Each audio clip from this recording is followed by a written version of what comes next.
भैया जी काय को तुम पराई स्त्री को ले आए हो, ये तो मौत का सामान है। क्या महिलाएं मौत का सामान है? क्या महाभारत और रामायण में सिर्फ महिलाओं की वजह से ही करोड़ों पुरुषों की मौत हुई? सवाल इसलिए क्योंकि इस बयान की वजह से बीजेपी के मंच पर अपनों में ही भिड़ंत हो गई।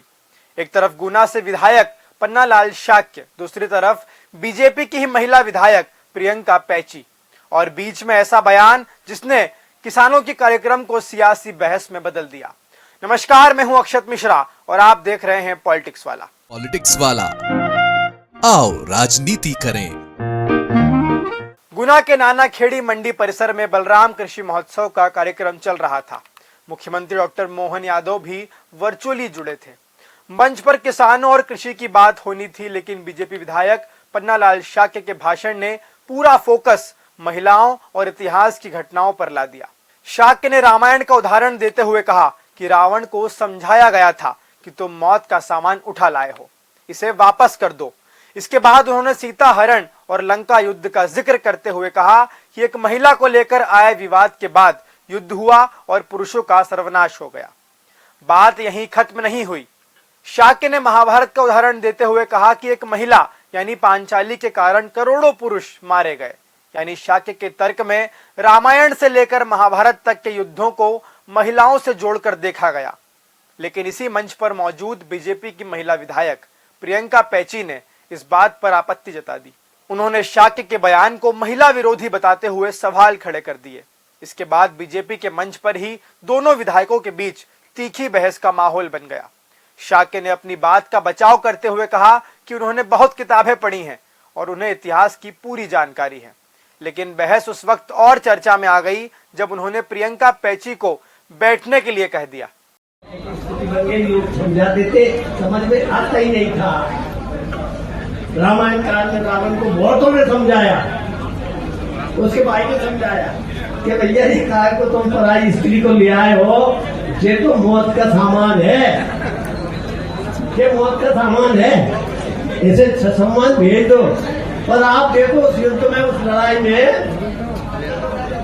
महिला कोई नहीं मरी, मरे तो आदमी मरे सब, आदमी मरे सबसे सब, महिला कोई नहीं मरी। तो ये विडंबना हमको समझना पड़ेगी कि नहीं?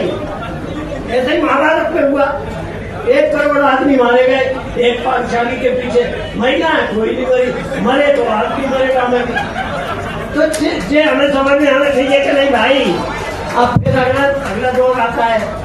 पृथ्वीराज चौहान ने बस संयोगिता के पीछे अपने खुद के 55 सामंत कन्नौज से दिल्ली तक मरवा दिए और आज तक हम उसको भोग रहे हैं। और आज ये बात में दर्ज करने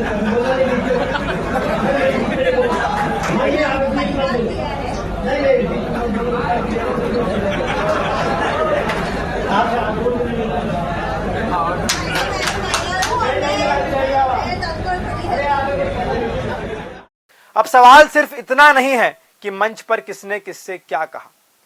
बड़ा सवाल यह है कि क्या रामायण और महाभारत जैसी जटिल समस्याओं का पूरा जिम्मा महिलाओं के सिर डालकर उसकी व्याख्या की जा सकती है? युद्धों के पीछे सत्ता, महत्वाकांक्षा, प्रतिशोध, राजनीति, संघर्ष और राजवंशों की टकराहट जैसी कई बड़े कारण रहे।